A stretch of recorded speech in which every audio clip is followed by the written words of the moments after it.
Hello दोस्तों, नमस्कार। आशा करते हैं कि आपकी तैयारी शानदार चल रही है। अभी देखो, परीक्षाएं लगातार आने वाली है, चाहे आरएमएसएसबी बोर्ड की हो चाहे आरपीएससी की हो, यानी फर्स्ट ग्रेड, सेकंड ग्रेड, उसके बाद फोर्थ ग्रेड। और अब एग्ज़ाम का पैटर्न लगातार चेंज हो रहा है, ये आपने देखा होगा। चाहे पटवारी एग्ज़ाम को ले लो या आरपीएससी द्वारा आयोजित जो भी एग्ज़ाम हुई है उनको देख लो, पेपर का जो पैटर्न है वो चेंज हो रहा है। टॉपिक वही है, लेकिन प्रश्न पूछने का तरीका आरपीएससी ने अच्छा बदला है। आप शुरुआत कहाँ से देखोगे? जब आरएएस प्री की एग्ज़ाम हुई थी, वहाँ से आप देखोगे जो पेपर है वो थोड़ा अलग हटके, लीक से हटके, टॉपिक वही है लेकिन प्रश्न का जो लेवल है वो थोड़ा अलग किया गया है। तो चलिए बिना देर किए शुरू करते हैं। आज के पेपर में, आज के इस वीडियो में हम आरपीएससी ने जो हाल ही में पेपर कंडक्ट करवाए हैं उसके महत्वपूर्ण एमसीक्यू देखेंगे, जिससे हमें पता चलेगा कि किस प्रकार वो पैटर्न को चेंज कर रही है और हमने अपनी स्टडी को किस प्रकार से, किस दिशा में लेके जाना है। ठीक है, इससे पहले एक छोटा सा करंट अफेयर देख लेते हैं। जो केरल है, ये भारत का पहला पूर्णतः डिजिटल साक्षर राज्य बन गया है। ये तो हमें पहले से ही पता है कि वो डिजिटल साक्षर राज्य था, लेकिन पूर्णतः डिजिटल साक्षर राज्य बन गया है। कौन सा है? ये है केरल। जो केरल है ना, ये भारत का पहला पूर्णतः डिजिटल साक्षर राज्य बन गया है। अब पूर्णतः बनाने के लिए क्या किया गया? हो सकता है कि वहाँ की जनसंख्या का कुछ पार्ट है, कुछ लोग हैं ऐसे हैं जो डिजिटल साक्षर नहीं थे, लेकिन कैसे पता चलेगा वो डिजिटल साक्षर नहीं है? तो वहाँ पे एक कैंपेन चलाया गया और उस कैंपेन का नाम था डिजी केरलम परियोजना। क्या नाम था? डिजी केरलम परियोजना। ठीक है, और इस डिजी केरलम परियोजना के माध्यम से डिजिटल अंतराल को कम करने के लिए कार्य किए गए। क्या काम किए गए? वहाँ पे जो वरिष्ठ नागरिक थे, जो गृहिणियाँ थी, जो डिजिटल रूप से वंचित समूह है, उनको आइडेंटिफाई किया गया। और जो स्वयंसेवक थे, उन्होंने वहाँ जाके उनको डिजिटली साक्षर करने में हेल्प की। साथ ही साथ एक और जो डिजिटल प्लेटफॉर्म है के स्मार्ट, इसका उपयोग लिया गया इनके द्वारा। अच्छा, के स्मार्ट क्या है, ये प्रश्न बनता है। तो के स्मार्ट का मतलब है Kerala solutions for managing administrative reformation and transformation. यानी के का मतलब तो केरल हो गया, क्लियर है। एस का मतलब हो गया सॉल्यूशंस, और एम का मतलब हो गया मैनेजिंग, ए का एडमिनिस्ट्रेटिव, आर का रिफॉर्मेशन और टी का ट्रांसफॉर्मेशन। ठीक है, तो के स्मार्ट तो जो केरल को पूर्ण डिजिटल साक्षर राज्य बनाए। इस करंट अफेयर में हमें दो बातें और ध्यान रखना है, एक तो डिजी केरलम परियोजना और दूसरा है के स्मार्ट। ठीक है, अगर हम पूरे भारत में ओवरऑल डिजिटल साक्षरता की बात करें तो भारत में मात्र 38% लोग ऐसे हैं जो डिजिटली साक्षर है, और गाँवों में तो स्थिति और भी डाउन है, मात्र 25% पॉपुलेशन वो डिजिटल साक्षर है। शहरों की बात करते हैं तो 61% जनसंख्या है वो डिजिटली साक्षर है। लेकिन ओवरऑल आपको ध्यान रखना है कि भारत की 38% जनसंख्या है वो क्या है? डिजिटली साक्षर है। क्लियर है? आगे चलें। अच्छा, हाल ही में पद्मश्री पुरस्कार दिए गए। पूरे भारतवर्ष में 113 लोगों को पद्मश्री पुरस्कार की घोषणा करी गई। अब इन 13 में से 3 ऐसे थे जो राजस्थान से संबंधित है ना। कौन कौन है ये 3 व्यक्ति? तो एक है सिनकाफ निजाम साहब। सिनकाफ निजाम साहब, इनका मूल नाम वैसे शिव किशन बिस्सा है। क्या नाम है? शिव किशन बिस्सा।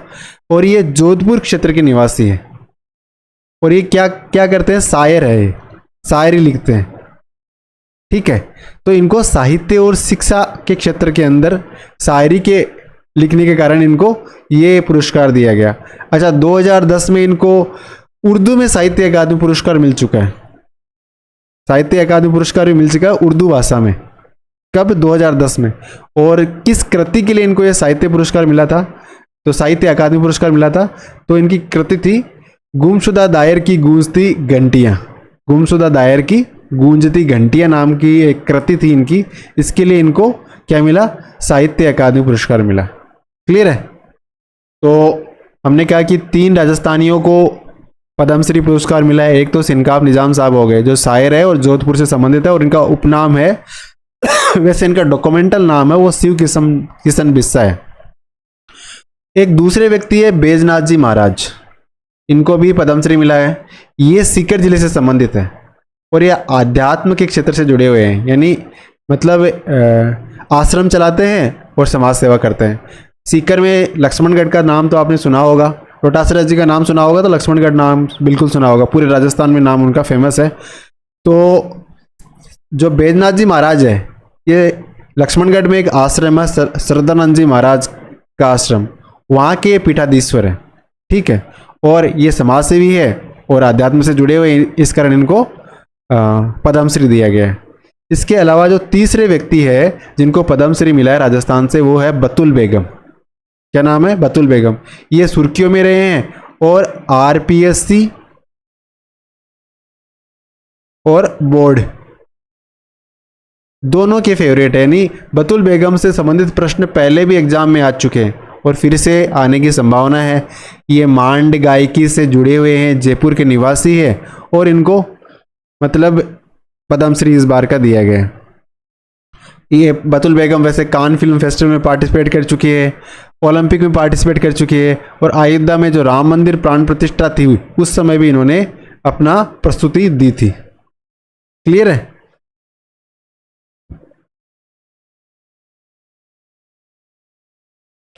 आगे चलते हैं। अब देखो हम प्रश्नों की शुरुआत करते हैं। किस प्रकार के प्रश्न आरपीएससी आजकल पूछ रही है, ये वीडियो देखेंगे तो आपको एक थोड़ा सा विजन जरूर क्लियर हो जाएगा कि क्या ट्रेंड है प्रश्नों का। टॉपिक वही है लेकिन प्रश्न पूछने का नजरिया कैसे चेंज किया है और किस तरह से हमें अपनी तैयारी इस दिशा में करनी है, ताकि जब प्रश्न आरपीएससी अगली बार पूछे, जब आप परीक्षा में बैठे हों, तो आप सही आंसर दे पाएं। पहला प्रश्न, राजस्थान का बजट 2025-26। राजस्थान में खनिजों के महत्व के दृष्टिगत रखते हुए इंस्टीट्यूट ऑफ माइंस की स्थापना की बात करी गई है। किसकी? इंस्टीट्यूट ऑफ माइंस की। तो ये इंस्टीट्यूट ऑफ माइंस कहाँ पे स्थापित किया जाएगा, ये प्रश्न है। कहने का मतलब क्या हो गया, इंस्टीट्यूट ऑफ माइंस कहाँ पर है?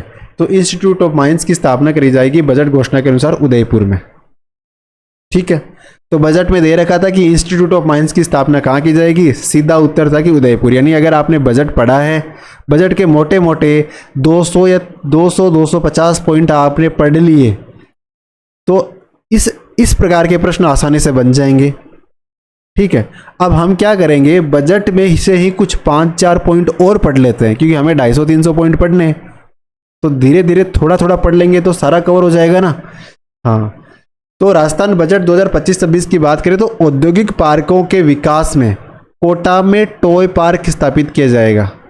तो प्रश्न क्या बना, टॉय पार्क कहाँ बनेगा? कोटा में।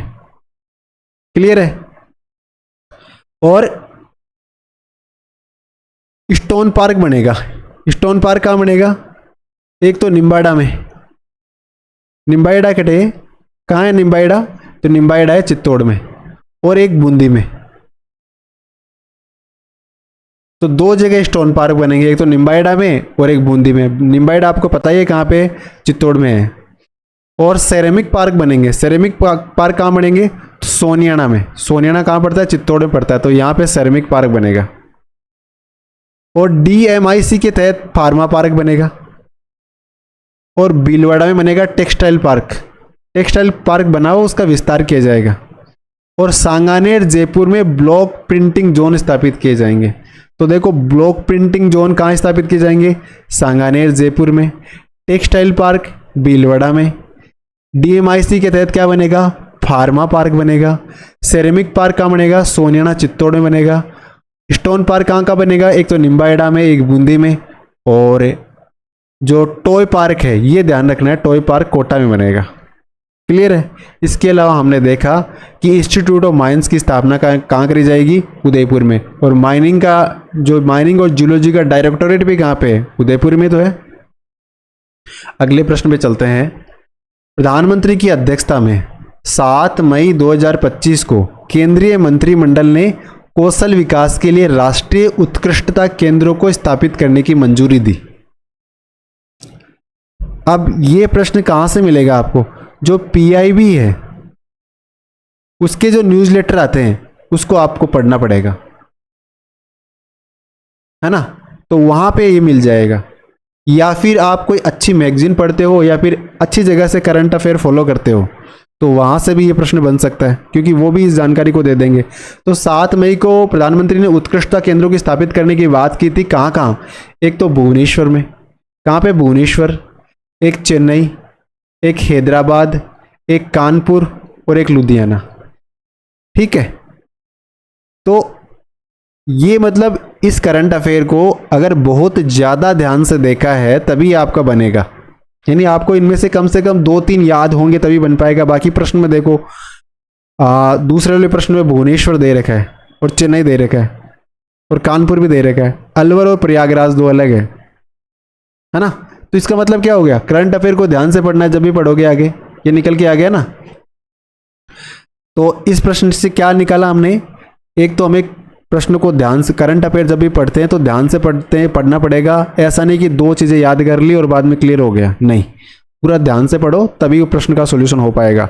और दूसरी बात, आपको अपने जो करंट अफेयर के रिसोर्सेज है वो इतने स्ट्रॉन्ग होने चाहिए जो पीआईबी को और जो सुजस मैगजीन है और सुजस न्यूज़लेटर है उसको कवर करते हो।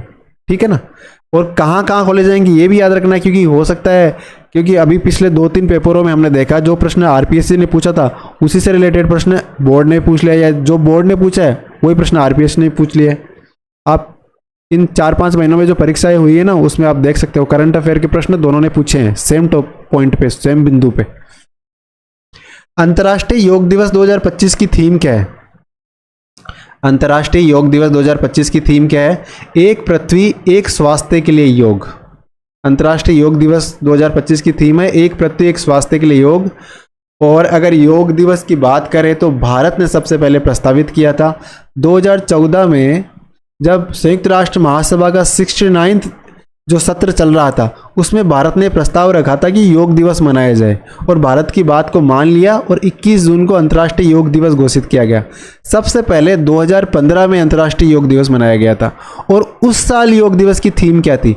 ये तो हमने कह दिया कि 2025 की थीम है एक पृथ्वी एक स्वास्थ्य के लिए योग, लेकिन 2015 में योग दिवस की थीम भी तो पूछ सकता है, योग फॉर हार्मोनी एंड पीस। क्या था? योग फॉर हार्मोनी एंड पीस, ये 2015 की योग दिवस की थीम थी।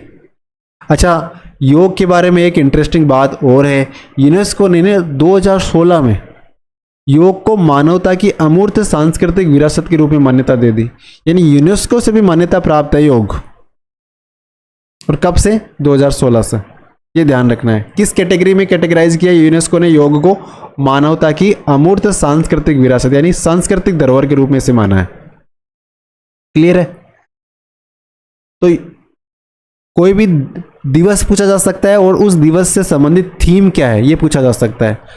ये योग दिवस वाला तो वैसे भी प्रेडिक्टेड था, अगर आप तैयारी कर रहे हैं तो हो सकता है कि योग दिवस की थीम पूछ ले तो आप रट के ही जाओगे, तो ये इतना टफ प्रश्न नहीं कह सकते इसे। अगला प्रश्न, भारतीय नौसेना ने जहाज INS किल्टान ने IMDEX एशिया 2025 में किस देश में भाग लिया? तो भारतीय नौसेना का जहाज है किल्टान, और इस किल्टान ने भाग लिया था IMDEX एक्सरसाइज में। कहाँ पर? तो एशिया का एक देश है सिंगापुर, यहाँ पे एक्सरसाइज हुई थी। कहाँ पे? सिंगापुर में। और भारत की तरफ से कौन सा जहाज गया? किल्टान गया था। ये प्रश्न पूछा। तो जो एक्सरसाइज वगैरह है वो प्रश्न पूछे जाते हैं पहले भी और अब भी पूछे जा रहे हैं, तो ये कोई वैसा टिपिकल प्रश्न है नहीं। अगले प्रश्न पे चलते हैं। लोक सेवा दिवस 2025, इस पे एक समारोह आयोजित हुआ और इस समारोह में व्यक्तिगत श्रेणी में जनजाति बहुल क्षेत्रों हेतु लक्ष्य ओलंपिक नाम का एक आयोजन किया गया। ठीक है, आयोजन किसने किया था इसके बारे में चर्चा करेंगे। और इस लक्ष्य ओलंपिक आयोजन है जो जनजाति बहुल वाले क्षेत्रों में ये कार्यक्रम चलाया गया था। इसमें लेक्रोस खेल है ना, इसमें उत्कृष्टता प्राप्त करने के लिए प्रेरित किया था वहाँ के स्थानीय लोगों को, जनजाति बहुल क्षेत्र के लोगों को। तो इस कारण इन मोहतरमा को मुख्यमंत्री उत्कृष्टता पुरस्कार दिया गया लोक सेवा दिवस पे। यानी जनजाति बाहुल्य क्षेत्रों में एक कार्यक्रम चलाया गया लक्ष्य ओलंपिक, और जो लेक्रोस खेल है उसमें उत्कृष्टता करने के लिए इसमें मोटिवेट किया गया है उस क्षेत्र में। तो किन्होंने ये कैंपेन चलाया था जिस कारण इनको मुख्यमंत्री उत्कृष्टता पुरस्कार दिया गया, तो इनका नाम है सुश्री प्रज्ञा केवल रमानी। प्रज्ञा केवल रमानी, प्रज्ञा केवल रमानी। ये चित्र में आप देख रहे हो, एक प्रज्ञा जी है। कौन है? प्रज्ञा जी है, ये सीएम साहब है, और इनको क्या दे रहे हैं? मुख्यमंत्री उत्कृष्टता पुरस्कार दे रहे हैं। ठीक है। अब प्रज्ञा केवल रमानी, ये उदयपुर संभाग है ना, वहाँ के संभागीय आयुक्त है। प्रज्ञा जी किसके संभागीय आयुक्त है? उदयपुर संभाग के। अच्छा, प्रज्ञा केवल रमानी। अब केवल रमानी नाम आपने सुना तो आपके दिमाग में एक नाम और आया होगा, रेशमा केवल रमानी। रेशमा केवल रमानी। अच्छा, रेशमा केवल रमानी ये चर्चा में रहने, हाल ही में चर्चा में रहे थे। कारण क्या है? कारण है टाइम मैगजीन की टॉप 100 की लिस्ट आई, और टॉप 100 सबसे प्रभावशाली लोग।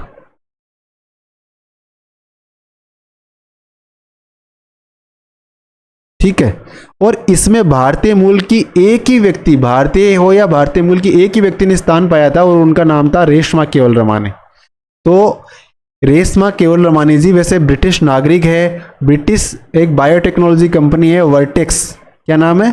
वर्टेक्स नाम की बायोटेक्नोलॉजी कंपनी है, बायोटेक कंपनी है। इसकी सीईओ है रेशमा जी। और इनको टाइम मैगजीन की 100 सबसे प्रभावशाली लोगों की सूची में शामिल किया, जिसमें ट्रंप वगैरह और उनको शामिल किया गया, उसमें रेशमा जी को भी शामिल किया गया। ठीक है।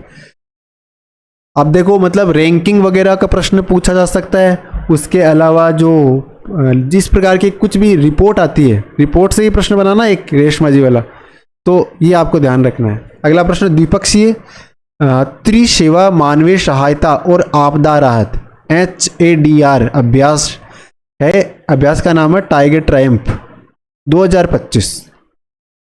अब टाइगर ट्रायम्फ 2025 है, वो द्विपक्षीय है, और तीनों सेवा का मतलब जल सेना, थल सेना, वायु सेना, तीनों सेनाएं इसमें कार्यरत होती है। ठीक है।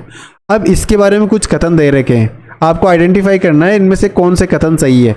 पहला कथन है कि ये टाइगर ट्रायम्फ का 5वां एडिशन था, और दूसरा कथन है ये अभियान भारत और जापान की सशस्त्र सेनाओं के बीच संयुक्त युद्ध अभ्यास, संयुक्त कौशल और अंतर संचालन क्षमता के उन्नत स्तर को दर्शाता है। तो पहली बात तो ये 5वां एडिशन नहीं था, ये 4th एडिशन था 2025 वाला, तो ये कथन तो पूरी तरह से गलत है।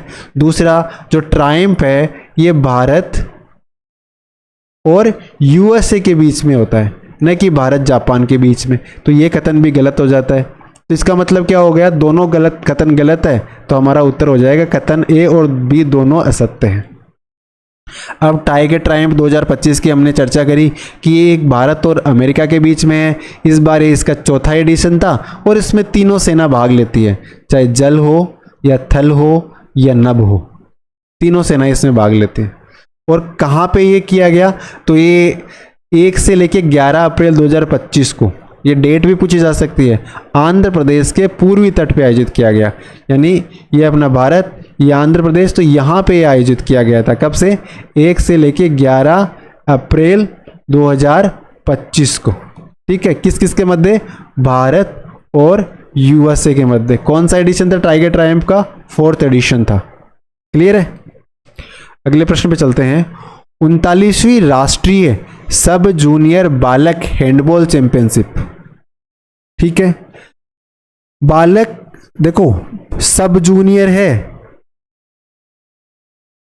बालक हैंडबॉल चैंपियनशिप जो कि ओडिशा में खेली गई थी, इसमें राजस्थान का कौन सा स्थान है? आप देखो कि सब जूनियर की इसका प्रश्न कौन पूछेगा? नहीं, स्पोर्ट्स से रिलेटेड, अगर राजस्थान से रिलेटेड कोई भी न्यूज हो तो आपको देखना है, चाहे वो सब जूनियर हो, चाहे वो सिंगल व्यक्ति पार्टिसिपेट कर रहा हो। आपको ध्यान से, अगर करंट अफेयर आपके सामने आ गया, राजस्थान से संबंधित है, तब आप उसको ध्यान से देखोगे। हाँ, अगर इंडिया की कोई सब जूनियर की हो उसको इग्नोर कर सकते हो, वो बड़ी बात नहीं है। देखो, एग्जाम का प्रश्न है, एग्जाम में आया हुआ है, सब जूनियर है, और वो पूछ लिया परीक्षा में, तो इसमें राजस्थान को रजत पदक मिला था।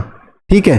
तो ये हैंडबॉल प्रतियोगिता थी, ओडिशा का जो क्योंझर जिला है वहाँ पे इसे आयोजन हुआ था, और इसमें राजस्थान को रजत मिला। तो स्वर्ण किसको मिला था? तो यूपी को स्वर्ण मिला था। यूपी ने फाइनल में राजस्थान को हराया हैंडबॉल प्रतियोगिता में और गोल्ड मेडल जीत लिया। और तीसरा स्थान किसे मिला था? कांस्य पदक, ये हरियाणा को मिला था। ठीक है, तो हमारी बात क्या थी कि राजस्थान को रजत पदक मिला। कौन सा पदक मिला ये पूछा, तो राजस्थान को रजत पदक मिला। अब अगली एग्जाम में पूछ सकता है कि स्वर्ण पदक किसको मिला, तो आप कह सकते हो यूपी को मिला। ठीक है, अगले प्रश्न पे चलते हैं। राजस्थान के 2025-26 के बजट के अनुसार सुनियोजित विकास और नागरिक सुविधाएं शीर्षक के अंतर्गत, क्या शीर्षक है, सुनियोजित विकास और नागरिक सुविधाएं, इस शीर्षक के अंतर्गत किए गए प्रावधानों के संबंध में कौन सा कथन सही है। तो पहली बात तो ये कह रहा है कि पंच गौरव योजना के अंतर्गत 550 करोड़ रुपए के खर्च किए जाएंगे, तो ये कथन बिल्कुल सत्य है। दूसरा है पंडित दीनदयाल उपाध्याय शहरी विकास योजना के लिए 12,050 करोड़ रुपए का प्रावधान किया गया है। अब आप देखो सीधा सीधा कितना बजट अलोकेट किया गया है, ये याद रखना पड़ेगा आपको। आप ये नहीं कह सकते कि पंचगौरव योजना के संबंध में, किससे संबंध में इस प्रकार पूछेगा, फैक्ट नहीं पूछेगा, सीधा फैक्ट पूछा हुआ है। पंचगौरव में 550 करोड़ और दीनदयाल उपाध्याय शहरी विकास योजना के लिए 12,050 करोड़। तो मैंने कहा कि राजस्थान बजट के आपको 250 मतलब पॉइंट याद रखने पड़ेंगे। अगर आप 250 पॉइंट आप याद रखते हो तो उसमें ये दोनों कवर हो जाएंगे। ठीक है ना, जैसे राजस्थान सरकार का जो बजट का एक जो जीस्ट करके आता है, वो 2-3 डॉक्यूमेंट डालते हैं, उसमें एक डॉक्यूमेंट है जो मीडिया के लिए होता है, वो इतना ही 10-11 पेज का होता है, उसमें 250-300 फैक्ट होंगे, वो याद करने पड़ेंगे। उससे पहले वाला प्रश्न भी बन रहा है और ये प्रश्न भी बन रहा है। ठीक है, अब मैंने कहा कि उस समय हमने 2-4 बातें देख ली थी।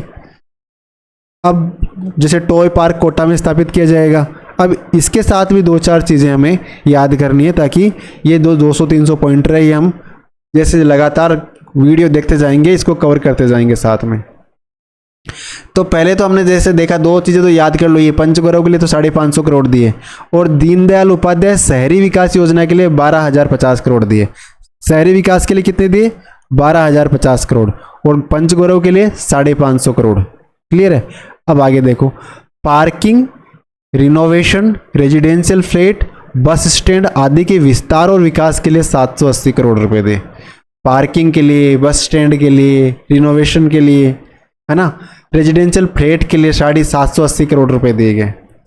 अच्छा, ये पॉइंटर जो उसको कथन को बेक कर रहा था ना, कौन सा था, 7 वर्ष की अवधि के लिए पंडित दीनदयाल उपाध्याय शहरी विकास योजना के लिए 12,050 करोड़ रुपए, वो हमारा कथन इससे सत्य हुआ।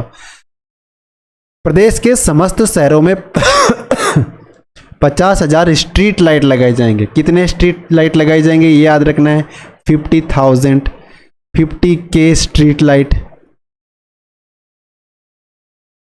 ठीक है, 500 पिंक टॉयलेट के निर्माण के लिए, 500 पिंक टॉयलेट निर्माण के लिए कितना बजट दिया गया है, 175 करोड़, 175 करोड़। कितने पिंक टॉयलेट, 500 पिंक टॉयलेट बनाए जाएंगे। 30 नगर परिषदों को मैकेनाइज्ड ट्रांसफर स्टेशन की स्थापना की जाएगी। अब प्रश्न यह बन सकता है कि बजट घोषणा के अनुसार कितने नगर परिषदों में मैकेनाइज्ड ट्रांसफर स्टेशन की घोषणा की गई है, तो 30 नगर परिषदों में। कितने में, 30 नगर परिषदों में। ठीक है, नो ग्रीनफील्ड एक्सप्रेसवे पर, नो ग्रीनफील्ड एक्सप्रेसवे, उन पे 60,000 करोड़ रुपए खर्च होंगे। ठीक है, ग्रीनफील्ड एक्सप्रेसवे पे कितने खर्च होंगे, 60,000 करोड़। ग्रीनफील्ड एक्सप्रेसवे पे 60K CR। प्रत्येक विधानसभा में 10-10 करोड़ रुपए के नॉन पेवेबल सड़क कार्य किए जाएंगे, यानी विधायक के पास रहेंगे 10 करोड़ और बोले आप जो रोडें का ना उनको बनवा दो, 10 करोड़ रुपए तक की रोड। अगला, 500 नई रोडवेज बसें चलाई जाएगी, GCC मॉडल पर उपलब्ध कराई जाएगी। 500 नई रोडवेज बसें GCC मॉडल पे। साथ ही शहरी क्षेत्रों के लिए 500 बसें राजकीय शहरी ट्रांसपोर्ट कॉरपोरेशन के माध्यम से उपलब्ध कराई जाएगी। यानी 500 बसें तो GCC मॉडल पे, 500 बसें शहरी ट्रांसपोर्ट के लिए। क्लियर है। जयपुर मेट्रो 12,000 करोड़ रुपए की लागत से सीतापुरा औद्योगिक क्षेत्र से अंबावाड़ी और विद्याधर नगर टोडी मोड़ तक, यानी कहाँ से शुरू होगी, सीतापुरा औद्योगिक, सीतापुरा से अंबावाड़ी और विद्याधर नगर, ये मेट्रो और बनेगी और खर्चा 12,000 करोड़। कितना खर्चा है, 12,000 करोड़। और पंचगौरव योजना के लिए हम चर्चा कर ही चुके हैं, कितना है, 550 करोड़। पंचगौरव योजना के लिए 550 करोड़। ठीक है, तो हमने ये देखो 5-6 पॉइंट ये याद कर लिए, 2-3 पॉइंट पहले याद कर लिए, तो 10 पॉइंट तो हमारे क्लियर हो गए ना। हमें कितने पॉइंट याद करने हैं बजट के? 300 पॉइंट याद करने हैं मैक्सिमम। ठीक है, याद नहीं हुए, रिवीजन करना पड़ेगा इनका। ऐसे याद करवा दिए, ये याद करवाना कुछ नहीं होता। बार बार आप रिवीजन करोगे तभी याद होगा। फिर मैं दिखा दूंगा कि देखो मैंने करवाए थे, बताए थे भाई, ये बजट में दे रखा है, मैंने क्या करवाए। लोनावला में मई 2025 में आयोजित राष्ट्रीय आयुष मिशन कॉन्क्लेव 2025, राजस्थान राज्य का प्रतिनिधित्व किसने किया? तो देखो, राष्ट्रीय आयुष मिशन कॉन्क्लेव हुआ था लोनावला में। लोनावला कहाँ है? महाराष्ट्र में, मई के महीने में। तो वहां पे राजस्थान की तरफ से कौन गए थे? तो राजस्थान के उप मुख्यमंत्री प्रेमचंद बेवरा जी, ये गए थे वहां पे। ठीक है, क्लियर है। सिंपल करंट अफेयर आपने पढ़ रखा था तो आसानी से आप इसका लगा सकते थे, कोई कठिन सवाल ये है नहीं। अगला प्रश्न, निम्नलिखित में से किस ग्रंथ में मत्स्य जनपद का नाम का उल्लेख मिलता है? तो मत्स्य जनपद नाम का उल्लेख कौन से ग्रंथ में मिलेगा? अंगुत्तर निकाय में लिखा हुआ है क्या? महाभारत में लिखा हुआ है क्या? मनु संहिता में लिखा हुआ है क्या? बिल्कुल अंगुत्तर निकाय में लिखा हुआ है। महाभारत में भी मत्स्य जनपद का उल्लेख आता है। विराट नाम का राजा था ना, वो मत्स्य जनपद का ही था। और मनु संहिता में भी आता है। इसका मतलब अंगुत्तर निकाय, महाभारत और मनु संहिता तीनों में मत्स्य जनपद नाम का उल्लेख मिलता है। क्लियर है? अब ये देखो, थोड़ा सा लीक से हटके प्रश्न है, आप किस प्रकार मान सकते हो? हाँ, इस प्रकार के प्रश्न पूछे गए हैं पहले भी, लेकिन अब मत्स्य जनपद वाली बात आ गई। ये शायद प्रश्न पहले पूछा हुआ है नहीं। अगला प्रश्न, नागौर के उत्तराधिकार के प्रश्न पर। अब ये देखना, ये प्रश्न देखना आप, नागौर के उत्तराधिकार के प्रश्न पर महाराणा कुंभा ने किसका पक्ष लिया था? अब देखो, महाराणा कुंभा थे, उस समय की बात है, मेवाड़ पे नहीं, सॉरी, नागौर का उत्तराधिकार का सवाल था। किस किस के मध्य? एक तो गुजरात का सुल्तान था कुतुबुद्दीन। कौन? कुतुबुद्दीन। और एक था फिरोज खान का पुत्र था शम्स। इन दोनों के बीच में था कि नागौर किसका है, तो इनके बीच में लड़ाई हो रही थी। तो कुंभा ने किसका साथ दिया? शम्स का साथ दिया, क्योंकि कुंभा चाहते थे कि नागौर पर उनका अधिकार हो जाए। तो देखो, नागौर के उत्तराधिकार के प्रश्न का सबसे प्रसिद्ध प्रसंग 1455-56 की ये बात है, महाराणा कुंभा के समय का है। उन्होंने फिरोज खान के पुत्र शम्स खान का समर्थन किया। उन्हें कुतुबुद्दीन गुजरात का सुल्तान और शम्स खान के विरुद्ध युद्ध में पराजित करके नागौर पर अपना प्रभाव स्थापित कर लिया। यानी नागौर एक तरीके से कुंभा जी की जागीर होगी शम्स खान का समर्थन करने के कारण। युद्ध में उन्होंने शम्स खान का समर्थन किया, जिससे क्या हुआ? कुतुबुद्दीन हार गया था। आगे चलते हैं। धर्मत के युद्ध क्षेत्र में, अब ये देखना, प्रश्न देखना आप एक बार, धर्मत के युद्ध क्षेत्र में घायल महाराजा जसवंत सिंह को बाहर कौन लाया? अब ये सरपेश वाला प्रश्न तो नहीं हो सकता। सरपेश वाला प्रश्न है क्या? यानी ऊपर ऊपर अगर आप पढ़ के जाते हो तो जो थोड़ा तो आपको डीप पढ़ रखा है तभी आपको ये पता होगा। तो धर्मत के युद्ध के अंदर जब जसवंत सिंह घायल हो गए थे ना, उस समय उनको युद्ध मैदान से बाहर लाने का कार्य किया था आस्करण और महेश दास ने। किसने? एक तो था आस्करण, एक था महेश दास। ठीक है, अगर धर्मत के युद्ध की बात करें तो यह 1658 की बात है। यानी जब शाहजहाँ खत्म, मतलब शाहजहाँ पद गद्दी छोड़ने वाला था और औरंगजेब और उसका भाई था ना दारा सिको, इनके बीच में विवाद था गद्दी को लेके।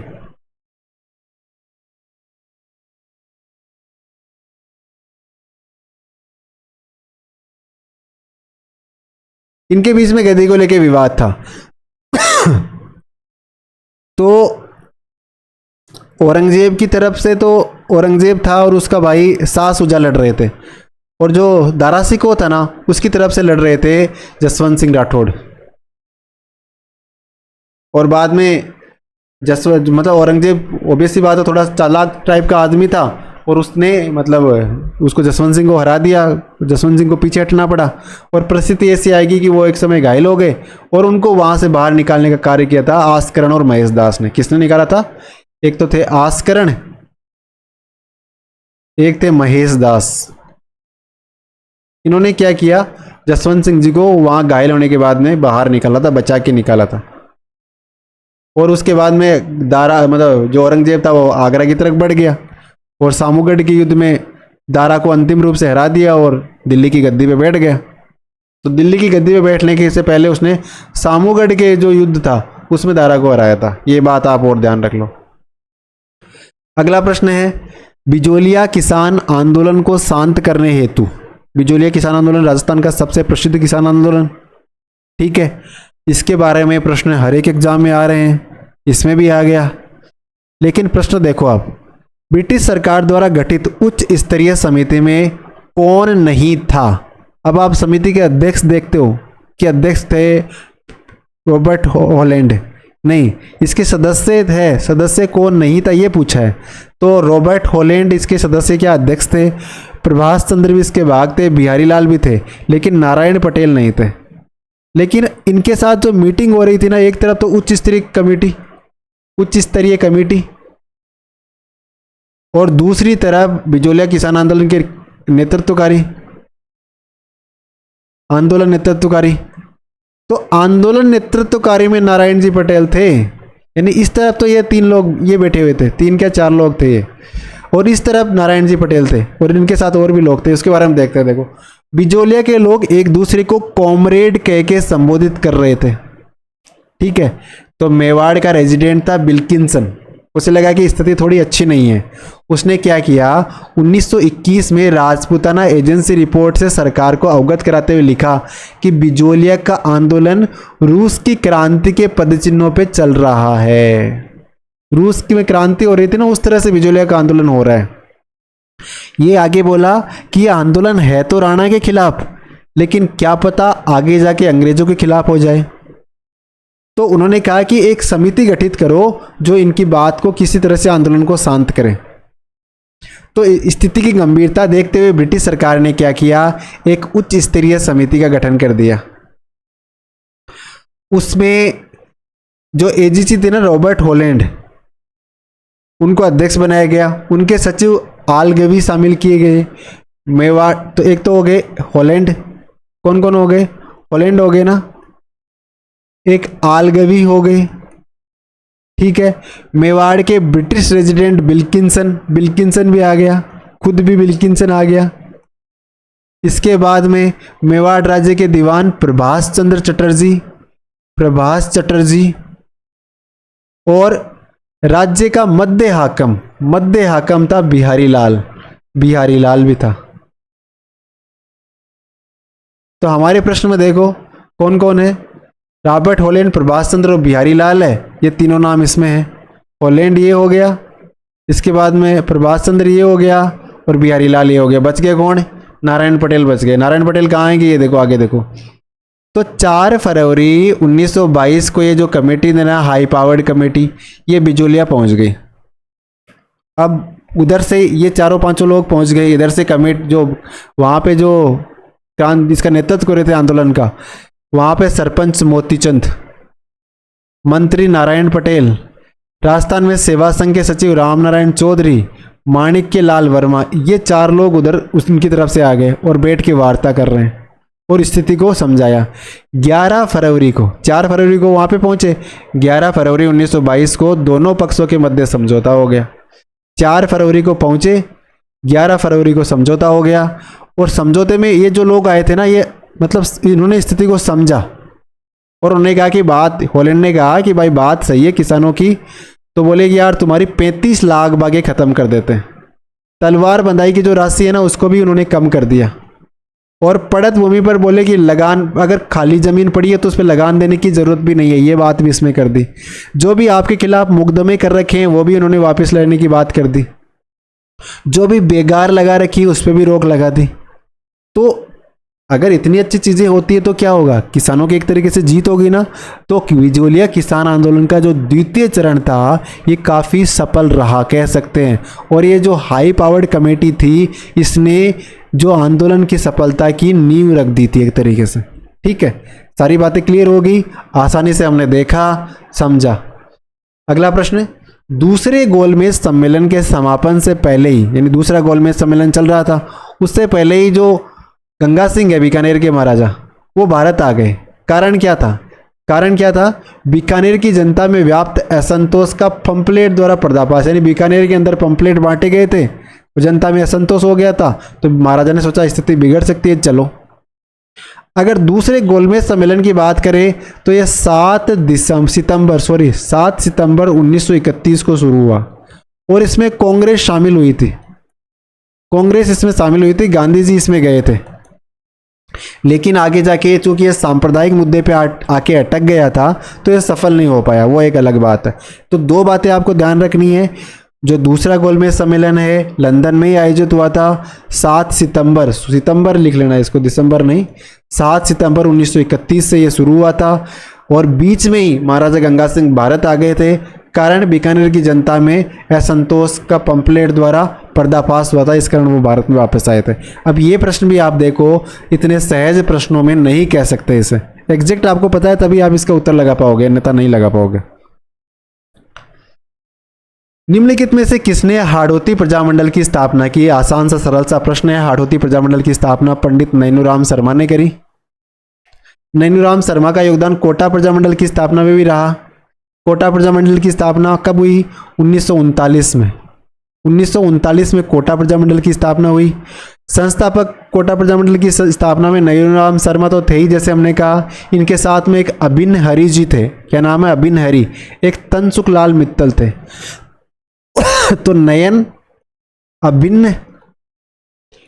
हरि करो, नयन हरि और मित्तल, ये तीन नाम याद रखो, नयन हरि मित्तल कोटा, ठीक है। भारत छोड़ो आंदोलन के दौरान मोतीलाल जैन के नेतृत्व में कोटा प्रजामंडल के कार्यकर्ताओं ने कोटा के नगर प्रशासन पर अधिकार कर लिया था। और एक इंटरेस्टिंग बात और है कि कॉलेज की लड़कियों ने कोटा के रामपुरा पुलिस थाने पर अधिकार कर लिया था। जब भारत छोड़ो आंदोलन हो रहा था उस समय कोटा में जो कॉलेज की लड़कियां थी, गर्ल्स थी, उन्होंने रामपुरा नाम की जगह पड़ती है कोटा में, वहाँ का जो पुलिस थाना है उस पर अधिकार कर लिया था। तो ये भी एक इंटरेस्टिंग बात है, आगे एग्जाम में पूछ सकता है।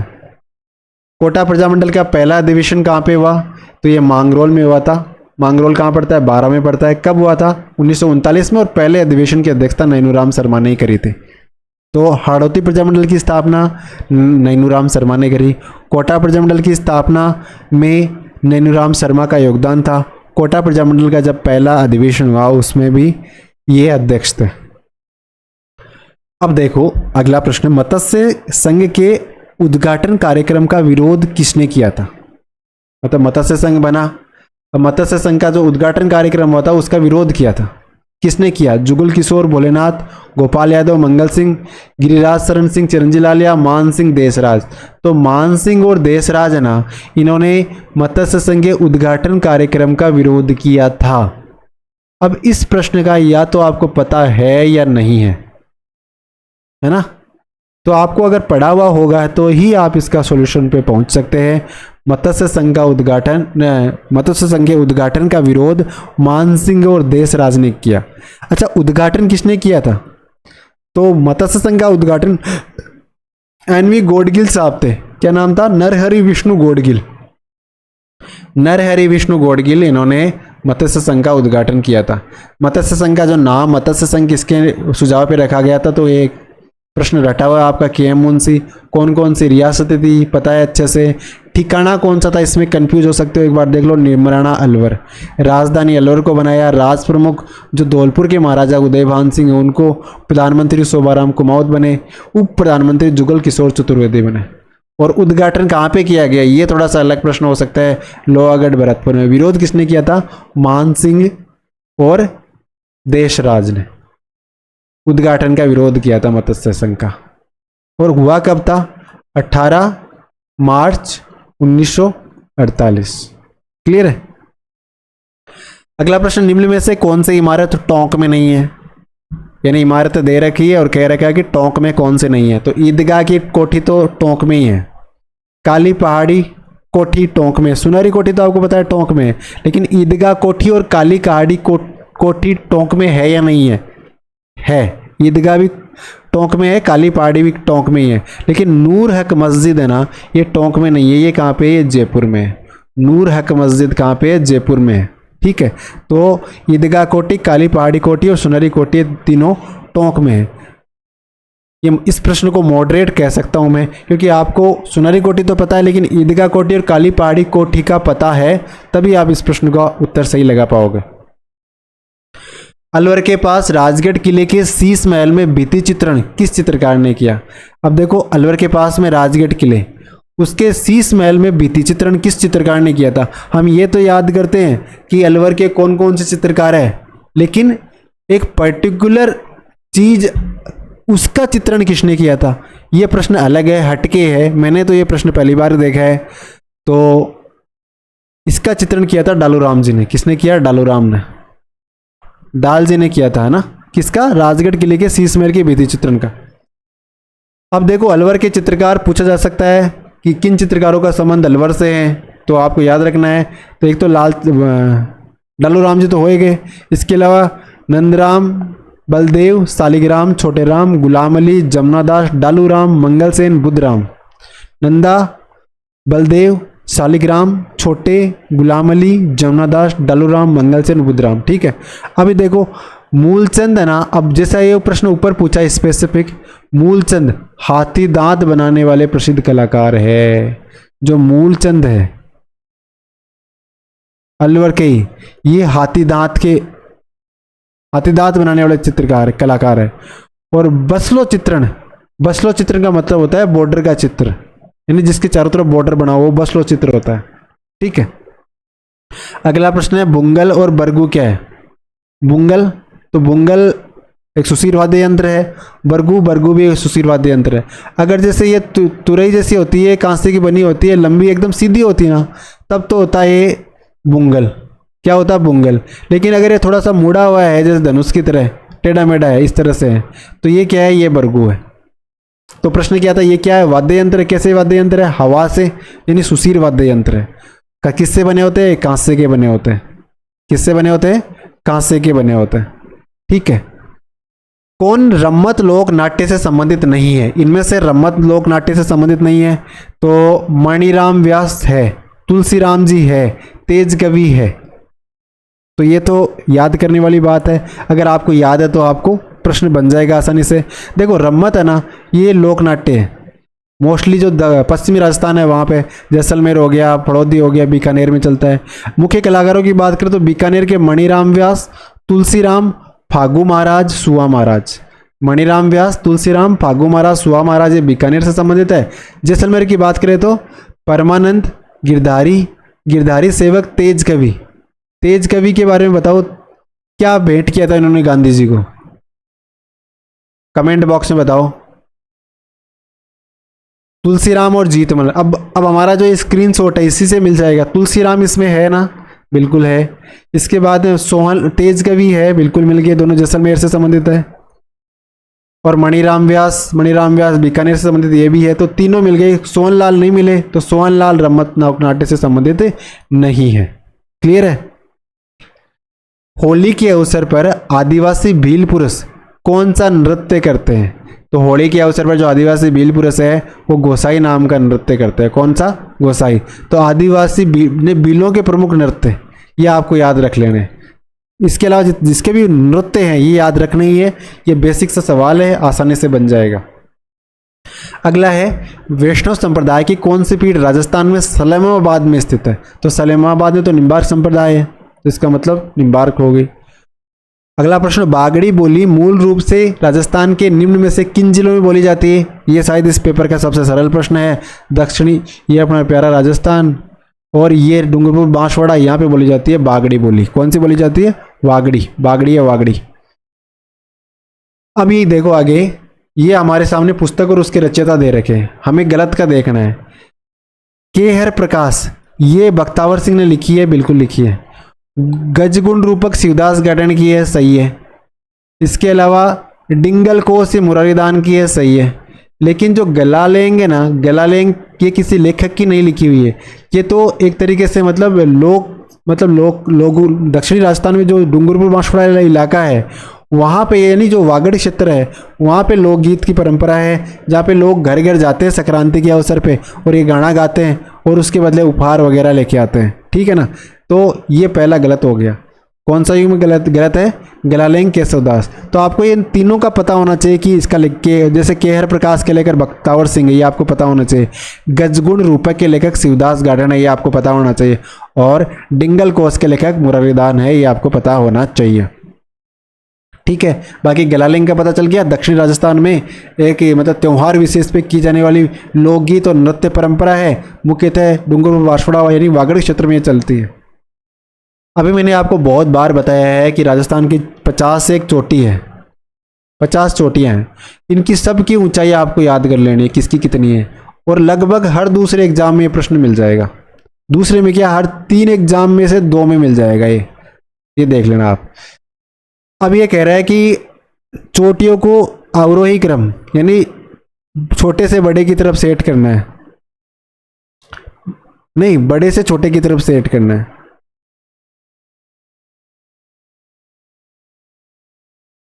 तो इसमें कुंभलगढ़ कितनी है? 1224 है। ऋषिकेश की कितनी है? 1017। सज्जनगढ़ की है 938 और लीलागढ़ की 874। हो गए बड़े से छोटे की तरफ अवरोही क्रम, छोटे से बड़ा अवरोही, बड़े से छोटा अवरोही। ये सबसे पहले कुंभलगढ़ 1224। अब आपको देख लो, गुरु शिखर तो आपको पता ही है 1722 है।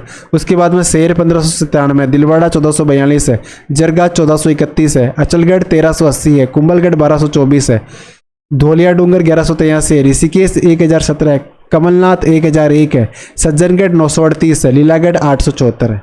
ठीक है, इनको अब एक बार पॉज करके आराम से देख लो। ये 50 चोटियां आपको याद करनी ही पड़ेगी, कभी कहीं से कोई सी भी चोटी दे देगा। निम्न में से कौन सा सुमेलित नहीं है? सहायक नदी की बात करते हैं, लूनी की सहायक नदी सागी है, बिल्कुल सही है। बनास की सहायक नदी मासी है, सही है। माई की सहायक नदी मोरेन है, सही है। साबरमती की सहायक नदी चाप नहीं है। तो चाप किसकी है? चाप तो माई नदी की है। साबरमती की सहायक नदी की बात करें तो वाक्कल, साई, हथरव, हथमती, वात्रक और सई, यानी वाक्कल, हथमती, वात्रक और सही साबरमती की सहायक नदी है। ये 2 सिमिलर से नाम है, इस कारण ये 2 बार आ गए मान लो। अगर माही नदी की सहायक नदियों की बात करते हैं तो इसमें देखो एराव, ईरू नदी होगी, जाखम नदी होगी, सोम नदी होगी, चाप नदी होगी। अब तो चाप किसकी सहायक नदी है? ये माही की है। और हमारे विकल्प प्रश्न में क्या दे रखा है? साबरमती की। तो हमारा गलत हो जाता है ना ये खुद ही। हाँ, अगला प्रश्न है, राजस्थान के 3B कृषि जलवायु प्रदेश में आने वाला जिला कौन सा है? 3B में कौन सा आता है? तो अलवर, भरतपुर, धौलपुर, ये 3B में आता है। ये सारणी आपको एग्जैक्ट याद होनी चाहिए। अभी इसमें कुछ परिवर्तन हो रहे हैं, अभी न्यूज़पेपर में भी आया था, लेकिन अभी जो हमारा इकोनॉमिक सर्वे का डेटा है वही हमें याद रखना है अभी के एग्जाम्स के लिए। जब तक फाइनल इकोनॉमिक सर्वे में दोबारा नहीं आ जाता या फिर कृषि विभाग की कोई रिपोर्ट नहीं आ जाती तब तक हम मान्य नहीं करेंगे उसको। तो देखो 1A की बात करते हैं तो जोधपुर, फड़ौदी, बाड़मेर और बालोतरा। 1B की बात करते हैं उत्तरी राजस्थान वाले 2 जिले गंगानगर, हनुमानगढ़। और 1C की मतलब 1C की देखते हैं,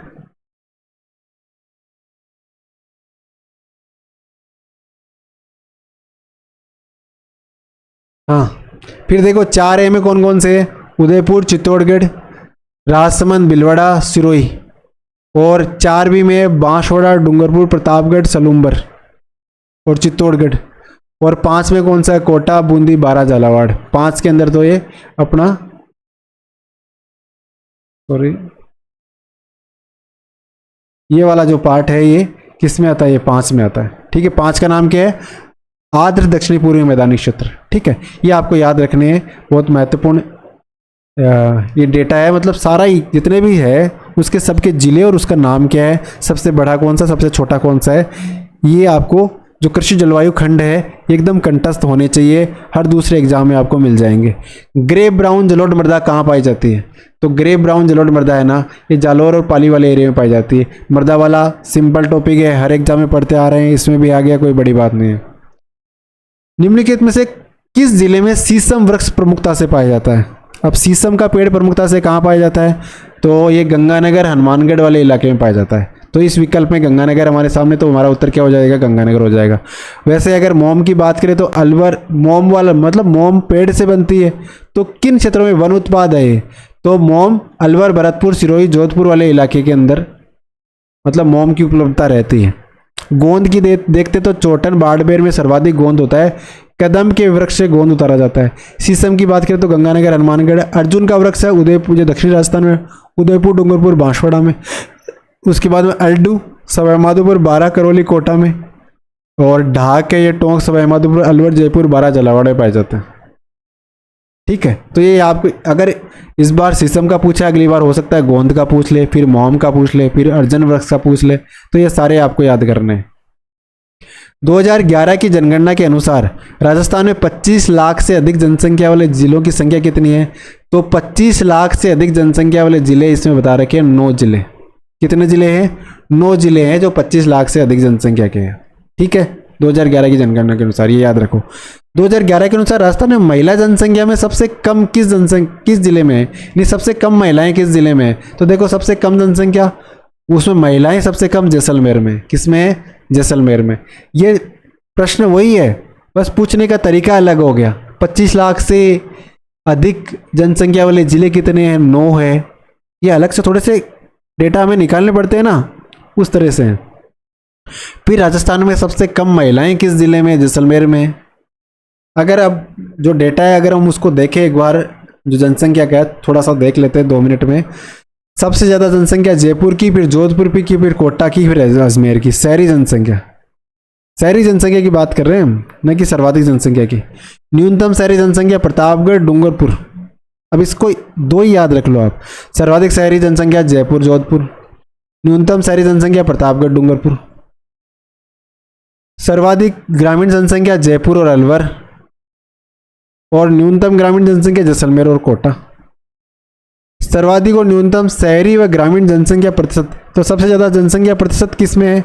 शहरी का कोटा में लगभग 60% के आसपास है। न्यूनतम कहाँ पे है? डूंगरपुर में शहरी जनसंख्या लगभग 6% के आसपास ही है। सबसे ज़्यादा ग्रामीण जनसंख्या ऑब्वियसली बात है कहाँ पे हो जाएगी? डूंगरपुर में हो जाएगी। और न्यूनतम प्रतिशत की बात करें तो कोटा में हो जाएगी। और संख्या के मामले में तो वही जयपुर रहने वाला सर्वाधिक। अगला प्रश्न, राजस्थान राज्य प्रदूषण नियंत्रण बोर्ड का गठन मूल रूप से किस अधिनियम के तहत किया गया? राजस्थान राज्य प्रदूषण नियंत्रण बोर्ड, इसका गठन किया गया था जल प्रदूषण की रोकथाम और नियंत्रण अधिनियम 1974 के तहत। कब किया गया? 7 फरवरी 1975 को किया गया। किसके तहत? प्रदूषण नियंत्रण बोर्ड है, लेकिन जल वाले प्रदूषण रोकथाम अधिनियम के तहत इसकी स्थापना करी गई है। ठीक है, कब किया गया? लेकिन अगर तारीख पूछे तो 7 फरवरी 1975। अब प्रदूषण की समस्या आज बहुत ज़्यादा है। पार्टिकल मैटर्स बढ़ रहे हैं इन्वायरमेंट में, पर्यावरण का महत्व लगातार बढ़ता जा रहा है। तो इस प्रकार के प्रश्न स्वाभाविक है, और स्वाभाविक है तो पूछ लिया। हमने देखा नहीं, या तो टप्पा लगाया होगा, या गलत हुआ होगा, या छोड़ा होगा। किस नहर पर राजस्थान का पहला सौर ऊर्जा संयंत्र निर्मित किया गया है? राजस्थान नहर के ऊपर लगाया गया सौर ऊर्जा संयंत्र, नहर पर। कहाँ पे? मेनावली में। कहाँ पे? मेनावली में। मेनावली कहाँ पड़ता है? हनुमानगढ़ में है। अब ये देखो 2024-25 का एग्जाम है, लेकिन 10 साल पहले का प्रश्न पूछ रहे हैं। ये जो मेनावली में जो पहला सौर पार्क स्थापित किया गया था ना, ये 10 साल पहले किया गया था। तो गुजरात की नर्मदा नहर की तर्ज पर राजस्थान के हनुमानगढ़ जिले में मेनावली माइनर पर भी सौर ऊर्जा संयंत्र लगाकर बिजली उत्पादन किया जाएगा। 2 मेगावाट की संरचना होगी। ठीक है, आगे चलते हैं। निम्नलिखित कथनों पर विचार कीजिए और सही कथन का चयन करना है। सीकर जिले में पाइराइट के भंडार है। पाइराइट तो सलादीपुर सीकर में है ही ना। और बाड़मेर, बीकानेर और सवाईमाधोपुर जिला में बेंटोनाइट के भंडार है। ये कथन भी सत्य है। अब ये कह रहा है कि राजमहल, टोंक और सरवाड़, अजमेर में पन्ना के प्रमुख क्षेत्र है। ये पन्ना के थोड़े हैं, ये तो है गारनेट के। इसके गारनेट के। तो गारनेट का उत्पादन केवल राजस्थान में होता है। जेम और एब्रेसिस, ये 2 प्रकार का गारनेट होता है। एक होता है जेम गारनेट, एक होता है एब्रेसिव गारनेट। ठीक है, कहाँ कहाँ होता है? टोंक के अंदर, राजमहल और कल्याणपुरा में मिल जाएगा। भीलवाड़ा में कमलपुरा, दादिया और बलियाखेड़ा में मिल जाएगा, और अजमेर में सरवाड़ मिल जाएगा। यानी एक पट्टी है इस तरीके से, उस पट्टी में ये मिलता है। फिर हमने क्या कहा था कि जो तीसरा कथन क्या था, पन्ना की प्रमुख खाने। पन्ना की खाने फिर कहाँ, ये देखना जरूरी हो जाता है। तो उदयपुर में जो काला गुमान और तीखी और देवगढ़ है ना, यहाँ पे मिलेगी। राजसमंद में कांकरोली मिलेगा। अजमेर में गुडास, राजगढ़ और बुबानी में मिल जाएगा। अब एक इंटरेस्टिंग बात, हाल ही में ब्रिटेन की माइंस मैनेजमेंट कंपनी ने बुबानी जो अजमेर में पड़ता है से गमगुड़ा, राजसमंद और नाथद्वारा तक फाइन ग्रेड पन्ने की विशाल पट्टी का पता लगाया है। यानी आप कहाँ से स्टार्ट करो, अजमेर से स्टार्ट करो, अजमेर फिर राजसमंद फिर उदय नाथद्वारा, यहाँ आ जाओ तो ये पट्टी मिल जाएगी आपको। ठीक है, किसके लिए, पन्ना के लिए। तो पन्ना वाले नाम बताओ दो, एक तो काला गुमान हो गया जो उदयपुर में है, और बुबानी हो गया कहाँ पे, अजमेर में। अगली बार ये पूछ लेगा कि बुबानी और काला गुमान ये किसके लिए, गार्नेट के लिए प्रमुख मतलब खाने हैं, तो आप कहोगे ये भी गलत है। ठीक है, तो आज की वीडियो में हमने कुछ ऐसे प्रश्न देखे जो एग्जाम में आए हैं। 20% प्रश्न है वो इजी है, 60% प्रश्न है जो मॉडरेट है, और 20% क्वेश्चन टफ है। टफ कह सकते हैं, थोड़े अलग लीग से हटके आए हैं। वो या तो आपने मतलब बहुत कम लोगों ने वहाँ तक उस इंफॉर्मेशन में वहाँ तक पहुँचे होंगे, वो बनेगा। बाकी जुड़े रहे, चैनल को सब्सक्राइब कर ले। जो रीट वाले हैं और सेकंड ग्रेड वाले हैं, आप तो इसको ज़रूर सब्सक्राइब कर लें, क्योंकि आपके लिए मैं कुछ यूनिक चीज़ें लेके आऊँगा जो आपके एग्ज़ाम में एक्स्ट्रा मार्क्स दिलाने में आपकी हेल्प करेंगे। पढ़ते रहिए, all the best, thank you.